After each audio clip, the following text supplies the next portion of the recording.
लाडकी बहीण योजना ही सरकारची मोठी योजना आहे, पण याच योजनेच्या नावानं स्कॅम केला जातोय। आता एक नवा स्कॅम समोर आलाय।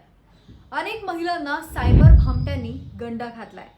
लाडकी बहीण योजनेचे अर्ज अनेक महिलांनी भरले, पण काही महिलांची याच योजनेच्या नावे फसवणूक केली जाते। अंगणवाडी सेविकेच्या नावे महिलांना फोन केले जात आहेत। लवकरच नोंदणी झाल्यास 1,500 रुपये तातडीने मिळतील अशी फूस लावली जाते। हे भामटे ऑनलाईन अर्ज भरून देतो असं सांगतात आणि एखादी लिंक पाठवून त्यावरती माहिती भरल्यानंतर त्याचा येणारा OTP द्या असं सांगतात। आणि मग काय, अनेक महिलांनी अशा लिंकवरती क्लिक केलं आणि त्यांच्या बँक खात्यातून पैसे गायब झाले।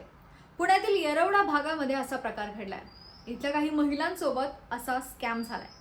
तुम्हालाही असा फोन आला तर याला बळी पडू नका आणि सतर्क राहा, नाहीतर तुमची देखील फसवणूक होऊ शकते आणि तुम्ही देखील या स्कॅम मध्ये अडकू शकता।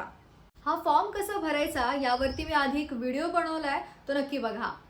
आणि ही माहिती तुम्हाला कशी वाटली आम्हाला कमेंट बॉक्समध्ये नक्की कळवा। व्हिडिओला लाईक करा, शेअर करा आणि जर तुम्ही या चॅनलवर नवीन असाल तर चॅनलला सबस्क्राइब करायला विसरू नका। धन्यवाद।